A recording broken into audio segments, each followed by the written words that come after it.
Hi guys, welcome back to my channel. So இன்றைக்கி ஒரு day in my life vlog, full day vlog தான் பார்க்க போகிறோம். So காலையில் எழுந்த உடனே குளிச்சிட்டேன். எதனால் அப்படின்னா இன்றைக்கி அமாவாசை. பட் இதை நான் அப்லோட் பண்ணுறதுக்கு ஆல்மோஸ்ட் ஒரு 10 days ஆகிடுச்சு. பிகாஸ் என்னால் எடிட் பண்ணுறதுக்கு எனக்கு டைமே கிடைக்கல.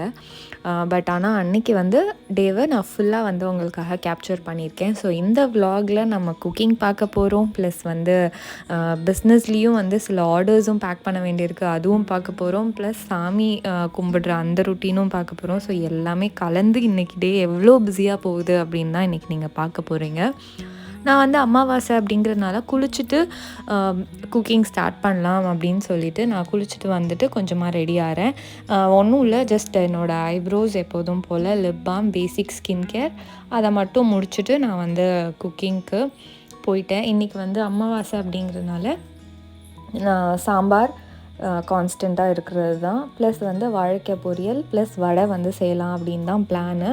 பாயசம் வைக்கிறது இருந்துச்சு, பட் தென் எனக்கு இதுவே ரொம்ப ஹெவி ஆகிடுச்சு அண்ட் டைமும் ரொம்ப ஆயிடுச்சு. அப்படிங்கிறதுனால நம்ம வந்து பண்ண வரைக்கும் போதும் அப்படின்னு சொல்லி சிம்பிளாகவே மெனு முடிச்சுட்டேன். ஃபஸ்ட்டு கேரட் பீன்ஸ் பொரியல் தான் செய்யலான்னு நினச்சிட்டு இருந்தேன். பட் ஆனால் அது ரொம்ப டைம் ஆகிடும், எனக்கு ஆர்டர்ஸ் வந்து இருக்கிறனால சிம்பிளாக எது பண்ண முடியுமோ அதை வச்சு சாமி கும்பிட்டுக்கலாம் அப்படின்னு டிசைட் பண்ணிட்டேன். அதனால் சாம்பார் மட்டும் வச்சுட்டேன். ஸோ அதுக்கு முன்னாடியே நான் வந்து குளிச்சுட்டு வந்த உடனேயுமே வந்துட்டு சாப்பாடும் இந்த சைடு பாலும் வச்சுட்டு தான் வந்து என்னோடய ஸ்கின் கேர்லாம் பண்ண ஸ்டார்ட் பண்ணேன். ஏன்னா சாப்பாட்டுக்கும் பாலுக்கும் பக்கத்தில் இருக்கணும்னு அவசியம் இல்லை. பாலை வந்து சிம்மில் தான் வச்சுருந்தேன். எனக்கு எதுவுமே சாப்பிடல அப்படிங்கிறனால காஃபி மட்டும் குடிச்சிக்கலாம் அப்படின்னு சொல்லிவிட்டு நான் வந்து காஃபி போடுறதுக்காக பால் வச்சுட்டேன். சாம்பாருக்கு வந்து சின்ன வெங்காயம் வந்து போட்டு செய்யலாம் அப்படின்னு சொல்லி தான் ஸ்டார்ட் பண்ணேன். ஏன்னா சரி ஓகே நம்ம செய்கிறது கொஞ்சம் ஃபுல்லாக ப்ராப்பராக செய்யலாம் அப்படின்னு பிளான் பண்ணியிருந்தேன். அதனால தான் வந்து சாம்பாராச்சும் கொஞ்சம் டிப்பிக்கல் ஆத்தென்டிக்காக பண்ணலாம். ரொம்ப ஏதாவது நான் என்ன பண்ணுவேன்னா, எனக்கு டைம் இல்லை அப்படின்னா எது ஷார்ட்கட் மெத்தடோ அந்த மாதிரி சாம்பாரை கடகடன்னு முடிச்சுடுவேன். ஸோ இன்றைக்கி வந்து அப்படி பண்ணாமல் கொஞ்சம் வந்து எப்படி யூஸ்வலாக பண்ணணுமோ அதே மாதிரி பண்ணலாம் அப்படின்னு டிசைட் பண்ணியிருந்தேன். அதுக்கு இடையில் வந்து காஃபியை ஃபஸ்ட்டு குடிச்சிட்டா தான் நம்மளுக்கு வந்து வேலையை ஸ்டார்ட் பண்ண முடியும்னு நான் வந்து காஃபியும் வந்து குடிக்க ரெடி பண்ணிட்டேன். அமாவாசையாக இருக்கிறதுனால சில பொருள்லாம் இல்லாமல் இருக்கக்கூடாது அப்படின்னு சொல்லி அந்த ரீஃபில் வேலையை முடிச்சிடலாம், இல்லைனா அது அப்படியே ஒரு பெண்டிங் வேலையாக நின்றுடும் அப்படின்னு சொல்லிட்டு எண்ணெய், உப்பு, பருப்பெல்லாம் வந்து கொஞ்சம் ரீஃபில் பண்ண வேண்டியது இருந்தது.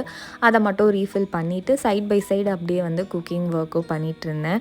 ஸோ இன்றைக்கி வந்து நான் வாழைக்காய் பொரியல் வந்து எல்லோரும் இப்படி பண்ணுவாங்களான்னு எனக்கு தெரியாது. பட் ஆனால் இந்த மாதிரி மெத்தடில் பண்ணும்போது அந்த வாழைக்காயில் வந்து நல்லா அந்த மசாலாஸ் வந்து கோட் ஆகியிருக்கும். எனக்கு மசாலாஸ் வந்து நல்லா கோட் ஆனால் தான் பிடிக்கும். ஸோ அதனால் நான் இன்றைக்கி வந்து அந்த மாதிரி தான் பண்ண போகிறேன். நீங்களும் அப்படி தான் பண்ணுவீங்களா அப்படின்னு சொல்லுங்கள். இல்லை வாழைக்காய் வந்து அப்படி தான் எல்லாருமே பண்ணுவாங்களா அப்படின்னு எனக்கு தெரியாது. எங்கள் வீட்டில் இப்படி தான் பண்ணி நான் பார்த்துருக்கேன். ஸோ அதனால் நான் அதை இன்றைக்கி உங்களோட ஷேர் பண்ணிக்க போகிறேன். அதுக்கப்புறம் கொஞ்சமாக வெண்டைக்காய் இருந்தது. சரி ஓகே, அது வந்து பொரியல் அளவுக்கு அதுக்கு அவ்வளோ இல்லை. ஸோ அதனால் நான் என்ன பண்ணிட்டேன்னா சாம்பார்லேயே போட்டுடலாம் அப்படின்னு டிசைட் பண்ணிட்டு வெண்டைக்காய் எவ்வளோ இருந்துச்சோ அதை மட்டும் கொஞ்சம் எடுத்து வாஷ் பண்ணி எடுத்து வச்சிடலாம். ஏன்னா அது கொஞ்சம் ட்ரை ஆகணும்ல, அதுக்கப்புறம் தான் அதை கட் பண்ணணும், இல்லைனா அது ரொம்ப வழவழன்னு இருக்கும். ஸோ அதனால் வந்து அதை வாஷ் பண்ண போட்டுட்டு நான் வந்து இந்த சைடு சின்ன வெங்காயம் வந்து உரிக்க ஆரம்பிச்சிட்டேன்.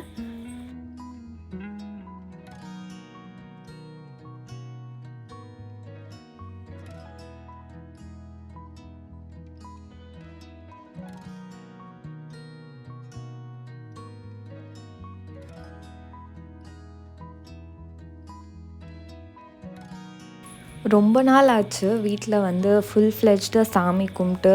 அதனால் வந்து எனக்குமே ரொம்ப அது டிஸ்டர்பிங்காக இருந்தது. அதனால் இன்றைக்கி கண்டிப்பாக வந்து ஒர்க் நிறைய இருக்குது. இருந்தாலுமே இந்த வேலையை முடிக்கணும், சாமி வந்து கும்பிடணும். லைக் அமாவாசை அதுவுமா சாமி கும்பிடாமல் இருக்கக்கூடாது அப்படின்னு சொல்லிட்டு இன்றைக்கி வந்து கொஞ்சம் இதில் கான்சென்ட்ரேட் பண்ண ஆரம்பிச்சிட்டேன். என்னன்னே தெரியல, சாமி கும்பிடல, இல்லை அட்லீஸ்ட் அந்த பேசிக்காக சும்மா விளக்கு ஏற்றாமல் அந்த ஒரு வீக் இருந்தாலே ஏதோ ஒரு பேட் வைபாக இருக்க மாதிரி இருக்கும், இல்லை ரொம்ப லேசியாக இருக்க மாதிரி இருக்கும். அப்படி இல்லைன்னா ரொம்ப வந்து ஒரு மாதிரி மூட் அவுட்டாக இருக்க மாதிரி ஒரு ஃபீலிங்காக இருக்கும். ஸோ அதனாலேயே நான் வந்து என்ன பண்ணிடுவேன்னா, என்னால் எதுவுமே பண்ண முடியல அப்படின்னா அட்லீஸ்ட் விளக்கேற்றி சாம்பிராணியாச்சும் போட்டுடுவேன். அப்போ தான் வந்து எனக்கு அது ஒரு பாசிட்டிவ் வைப் வீட்டில் இருக்க மாதிரி ஒரு ஃபீலிங்காக இருக்கும். ஓகே. இப்ப வந்து நான் உங்களுக்கு அந்த வாழைக்காய் ரெசிபிய சொல்ல போறேன். ஸோ இதில வந்து ஃபர்ஸ்ட் நீங்க ஆயில் போட்டுட்டு, அதில வந்து கார்லிக்ஸ் ஆட் பண்ணிக்கணும். கார்லிக் வந்து ஒரு நல்ல ஃப்ளேவருக்காக தான் நான் ஆட் பண்றேன். மேண்டேட்டா பண்ணணுமா அப்டின்னா இல்ல. பட் உங்களுக்கு பிடிக்கும்னா கண்டிப்பா நீங்க அத ஆட் பண்ணிக்கலாம். அப்புறம் வந்து வாழைக்காய் போட்டுட்டு அத நல்லா ஃப்ரை பண்ணிடுங்க. அப்போ ஃப்ரை பண்ணணும். அதுக்கப்புறமா தான் நீங்க வந்து மசாலாஸ் ஆட் பண்ணணும். மசாலாக்கு நான் வந்து ஒரு ரொம்ப பேசிக் மசாலா தான். ஜஸ்ட் சால்ட்டு, சில்லி பவுடர், வேணும்னா நீங்க கொரியாண்டர் பவுடர் ஆட் பண்ணிக்கலாம்.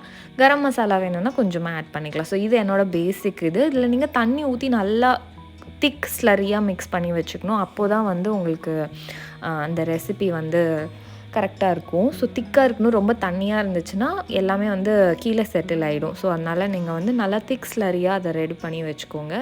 நல்லா வாழைக்காய் ஃப்ரை ஆனதுக்கப்புறமா, நீங்க என்ன பண்ணணும்னா, இந்த ஸ்லரிய வந்து அப்படியே வந்து ஊத்தி விட்டுறணும். இது ஊத்திட்டு நீங்க வந்து மிக்ஸ் பண்ணீங்க அப்படின்னா, எல்லா இதுலயுமே எல்லா வாழைக்காய்லயுமே வந்து சூப்பரா கோட் ஆயிடும். ஆ சில பேர் வந்து அப்படியே போட்டு நான் ரெசிபீஸில பார்த்துருக்கேன் ஆன்லைன்ல. பட் எங்க வீட்ல இப்படி தான் பண்ணுவாங்க. எனக்கு இது ரொம்ப பிடிக்கும். கண்டிப்பா இது மாரி ட்ரை பண்ணி பாருங்க. சூப்பரா இருக்கும். என்னோட ரொம்ப ஃபேவரெட். எங்க பெரியம்மா வந்து இப்படி பண்ணுவாங்க. அப்புறம் அதுக்கப்புறத்துலேருந்து எங்க வீட்லயும் இப்படி தான் பண்ண ஆரம்பிச்சுட்டாங்க. ஸோ அதனால இது வந்து எனக்கு ரொம்ப ஃபேவரெட். இந்த மாதிரி பண்ணி சாப்பிடுறது. அதுக்கப்புறம் இந்த சைட்ல வந்து சாம்பாருக்கு நான் எல்லாமே போட்டு ரெடி பண்ணி அது கொதிக்க வச்சாச்சு.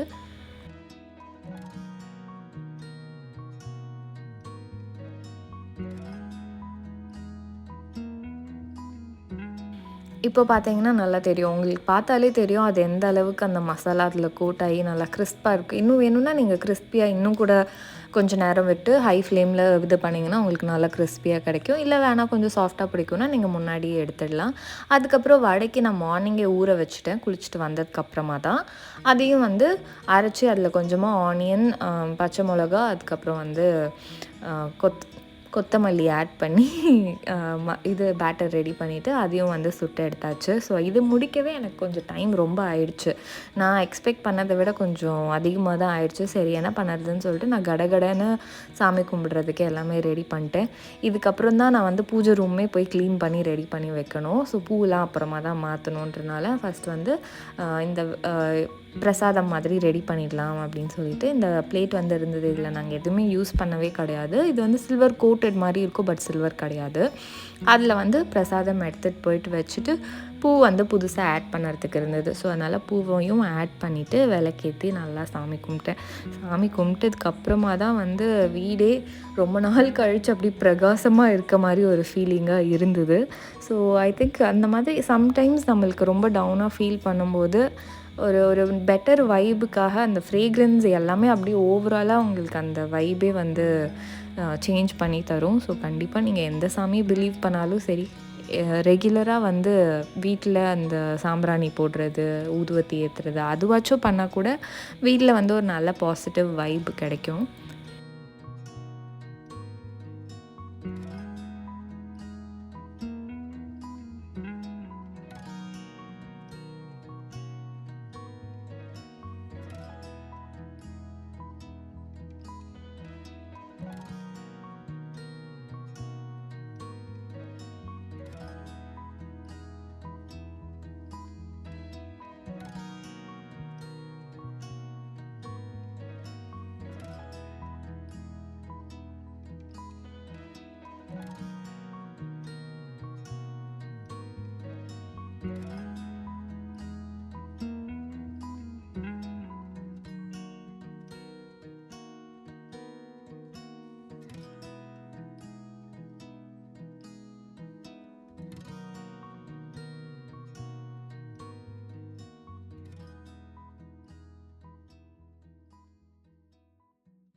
ஸோ இப்போது வந்து குக்கிங், க்ளீனிங், அதுக்கப்புறம் பூஜா எல்லாமே முடிஞ்சதுக்கப்புறமா தான் நான் ஆர்டரில் வந்து உட்காந்தேன். ஆர்டர்லேயுமே இப்போ 2 பார்ட்டாக தான் நம்ம பார்க்க போகிறோம். ஃபஸ்ட்டு வந்து கொஞ்சம் ஃபில்மிங் ஒர்க் இருந்தது. ஏன்னா போஸ்ட் வந்து ரீல்ஸ் ரெடி பண்ணோம் இல்லையா, அதுக்கு வந்து கொஞ்சம் ரெடி பண்ணி வச்சுக்கலாம்.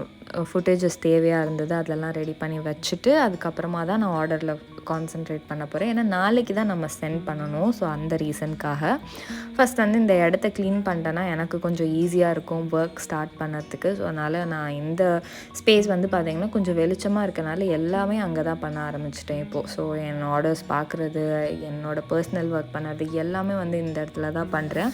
ஸோ அதனால் இப்போ வந்து ஃபுல்லாக எனக்கு இந்த ஃபுல் டேபிள் இப்போ தேவைப்படுங்கிறதுனால இடத்த கொஞ்சம் க்ளீன் பண்ணி வச்சுட்டு ஃபஸ்ட் வந்து ஃபில்மிங்க்கு தான் ரெடி பண்ண போகிறேன். ஸோ ஃபில்மிங்க்கு வந்து பேசிக் செட்டப் தான். நான் இந்த சைடு எனக்கு நல்லா வெளிச்சமாகவே இருக்கும். சம்டைம்ஸ் க்ளூமியாக இருந்ததுன்னா எனக்கு அவ்வளோக்கு லைட் கிடைக்காது. அப்போ மட்டும் நான் கொஞ்சம் லைட்டை ஆட் பண்ணிக்குவேன். இன்றைக்கி என்ன ஃபில்ம் பண்ணிட்டுருக்கேன்னா நம்மளோட கோல்டு ப்ராசஸ் சோப்போட இந்த கட்டிங், அதுக்கப்புறம் அதோட பேக்கிங், அந்த வீடியோ தான் வந்து ரெடி பண்ணிகிட்ருக்கேன். ஸோ 2 சோப், ஸ்கின் பிரைட்னிங் சோப்போடது ஒன்று, அதுக்கப்புறம் மஞ்சஸ்டர் சோப், 2 சோப்போட கட்டிங், ட்ரிம்மிங், பேக்கிங், ஸ்டிக்கரிங் இந்த ஒர்க் இருந்தது. அதை ஃபில்ம் பண்ணி வச்சுட்டதுக்கப்புறமா தான் நெக்ஸ்ட் ஒர்க் ஸ்டார்ட் பண்ணுறதா இருந்தது. ஸோ இது வந்துட்டு இந்த ரீல்ஸ் எல்லாம் நம்ம ரெடி பண்ணி வச்சுக்கிட்டோன்னா அந்த வீக்குக்கு போடுறதுக்கு கண்டென்ட் கொஞ்சம் கிடைக்கும்.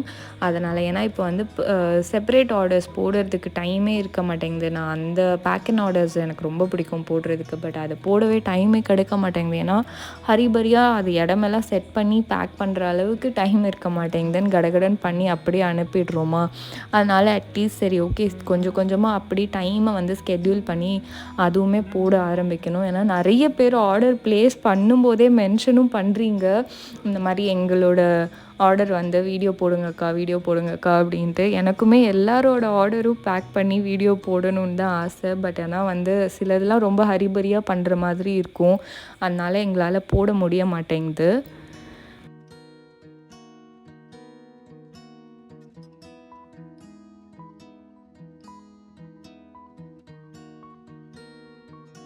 இப்போ அடுத்த ஆர்டர் வந்துட்டு ஆர்டர்ஸ் 2 இருந்தது. அதை என்னென்னு பார்த்துட்டு அந்த செட்டப் மட்டும் ரெடி பண்ணி வச்சுக்கிறேன். ஒரு ஆர்டர் பேக் பண்ணி வச்சுக்கிட்டேன்னா எனக்கு தெரியும் என்னென்னலாம் அந்த ஆர்டருக்கு நம்ம பேக் பண்ணோம், ஒரு ஹேம்பரில் என்ன போடணும் அப்படின்னு ஒன்று மட்டும் ரெடி பண்ணி வச்சுப்பேன். அதுக்கப்புறமா ஃபுல்லாக எல்லாத்தையும் செட் பண்ணி வச்சுட்டு பேக் பண்ண ஸ்டார்ட் பண்ணிட்டேன். ஸோ இவங்க கேட்டிருந்தது வந்து பார்த்திங்கன்னா ஒரு பவுச்சில் டீ லைட் கேண்டில் ஒன்று, மஞ்சள், குங்குமம், தாலிக்கயிறு ப்ளஸ் வந்து வளையல் போட்டு சாக்லேட் ஆட் பண்ணி ஒரு பவுச்சில் பேக் பண்ணி தான் கேட்டிருந்தாங்க. ஸோ அதே மாதிரி நம்ம அவங்களுக்கு பேக் பண்ணிட்டோம்.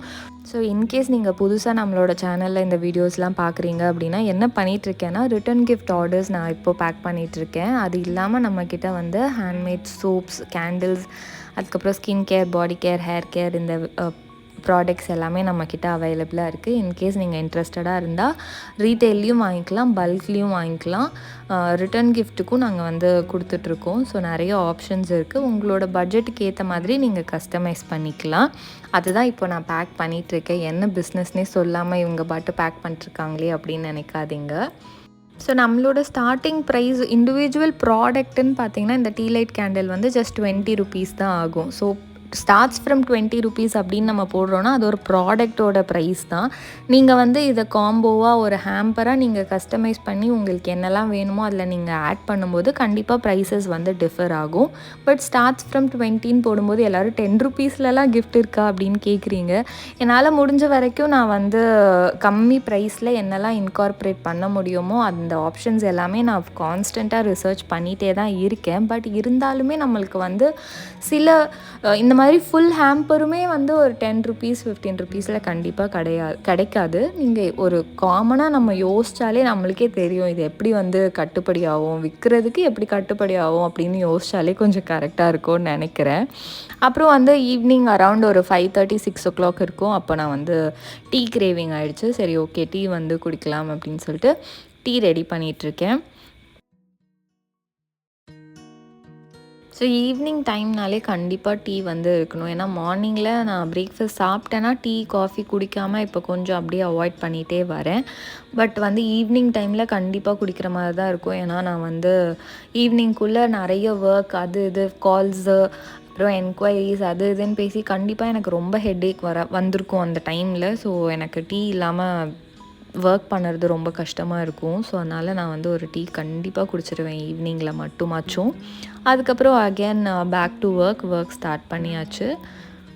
ஆக்சுவலி இன்றைக்கி வந்து ஜஸ்ட் பேக்கிங் ஒர்க் இருக்கிறனால நம்மளுக்கு கொஞ்சம் வந்து உட்காந்து ஒர்க் பண்ணுற மாதிரி இருக்குது. நேற்றெல்லாம் வந்து பார்த்திங்கன்னா இதோட ப்ரிப்ரேஷன் ஒர்க்ஸ் லைக் இந்த கேண்டில்ஸ் பண்ணுறது, சோப்ஸ் பண்ணுறது அதெல்லாம் ரெடி பண்ணுறதுக்கே கொஞ்சம் டைம் அதிகமாக எடுக்கும். அப்போது நான் ஆடிக்கிட்டே இருப்பேன். ஒர்க் பண்ணும்போது ரொம்ப போர் அடிக்க ஆரம்பிச்சிருச்சு. என் ஹஸ்பண்டும் வந்து அவங்க ப்ராக்டிஸ்க்கு போயிட்டாங்க. அதனால எனக்கு ரொம்ப போர் அடிச்சது. சரின்னு சொல்லிட்டு நான் எங்கள் அம்மாவுக்கு வீடியோ கால் பண்ணேன். அம்மா வீட்டில் தான் தங்கச்சி இருக்கா அப்படின்றனால அவன் தங்கச்சி பையன்தான் அது. அவனோட தான் பேசிகிட்டு இருந்தேன். அவன் வந்து ரொம்ப ரொம்ப ஸ்மார்ட்டு, வாலு அண்டு ரொம்ப க்யூட்டும் கூட. கொஞ்ச நேரம் அவங்களோட பேசிவிட்டு அகெயின் நான் வந்து ஒர்க் ஸ்டார்ட் பண்ண ஆரம்பிச்சிட்டேன். இதுக்கு இடையில நான் வந்து அப்படியே சைட் பை சைட் டின்னர் ஒர்க்கும் பண்ணணும். அதுவுமே அப்படியே வந்து நான் கேரி பண்ணிட்டே தான் இருக்கேன். பட் என்னைக்காச்சும் ஒரு நாள் இந்த மாதிரி ஹெக்டிக்காக இருக்கும். But somedays I will take help. யாரனா ஹெல்ப்புக்கு வந்து நான் கூப்பிட்டுக்குவேன். இல்லை இது நம்மளே பண்ணிட முடியும் அப்படின்னா நான் வந்து ஹெல்ப்புக்கு கூப்பிட்டுக்க மாட்டேன். அதுக்கப்புறம் நிறைய பேர் வாட்ஸ்அப்பில் டெக்ஸ்ட் பண்ணிவிட்டு கேட்குற விஷயம் என்னென்னா, எப்படி இந்த மாதிரி பிஸ்னஸ் ஸ்டார்ட் பண்ணுறது, எப்படி ஆர்டர்ஸ் இந்த மாதிரிலாம் எடுக்கிறது அப்படிங்கிறது தான். நீங்கள் வந்து ரிட்டன் கிஃப்ட் அப்படின்னு எதுவும் கோர்ஸ் எல்லாம் கிடையாது. ஐ திங்க் நம்ம போன வீடியோவில் கூட இதை சொல்லியிருப்பேன்னு நினைக்கிறேன். நீங்கள் வந்து உங்களோட ஆர்ட் ஃபார்ம் எதுவாக இருந்தாலும் அதில் பல்காக நீங்கள் வந்து சேல் பண்ண முடியும். It's just your selling point. Some days it will work. நீங்கள் வந்து உங்களுக்கான ஒர்க் நீங்கள் பண்ணிட்டே இருந்தீங்கன்னா ஒரு நாள் வந்து நல்லா வந்து உங்கள் பிஸ்னஸ் ப்ளூம் ஆகும். ஸோ அதை பற்றி கவலையே படாதீங்க. அண்ட் இன்ஸ்டண்ட்டாக நீங்கள் யாருமே வந்து மல்டிபிள் ஆர்டர்ஸ் யாராலையுமே எடுக்க முடியாது. So you have to put in the work. அந்த ஒர்க் நீங்கள் பண்ணால் தான் உங்களுக்கு அதுக்கான ரிசல்ட் கிடைக்கும். ஸோ வேறு ஏதாவது குட்டி குட்டி டிப்ஸ் அண்ட் ட்ரிக்ஸ் வேணும் அப்படின்னா நீங்கள் கமெண்ட்ஸில் கேளுங்க. அதுக்கு நான் ஒரு வீடியோ அப்லோட் பண்ணுறேன். எப்படி வந்து ஒரு பிஸ்னஸ் ஸ்டார்ட் பண்ணுறது, அதில் என்னெல்லாம் இருக்குது, என்னெல்லாம் பண்ணலாம், என்னெல்லாம் பண்ணக்கூடாது, அதெல்லாம் நான் வந்து கண்டிப்பாக ஷேர் பண்ணுறேன்.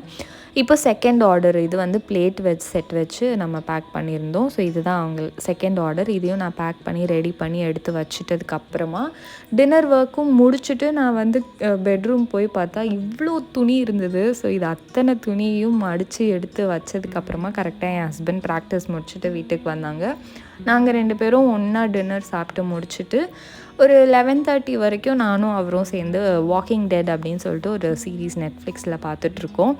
அது பார்த்துட்டு அதுக்கப்புறமா எங்களோட டே வந்து முடிஞ்சிடும். ஸோ இப்படி தான் என்னோடய டிப்பிக்கல் ஒர்க் டே வந்து இருக்கும். ஸோ இன்றைக்கி வந்து இந்த அமாவாசைங்கிறனால கொஞ்சம் ஹெவியான ஒர்க் இருந்தது. பட் இல்லைனாலும் இந்த மாதிரி ஆர்டர்ஸ் ஒர்க்கில் நான் கான்சென்ட்ரேட் பண்ணிட்டுருப்பேன். ஸோ ஐ ஹோப் இந்த வீடியோ உங்களுக்கு பிடிச்சிருக்கும். இதே மாதிரி நிறைய டே இன் மை லைஃப் vlogs பார்க்குறதுக்கு சேனல் கண்டிப்பாக சப்ஸ்கிரைப் பண்ணி வச்சுக்கோங்க. பாய்.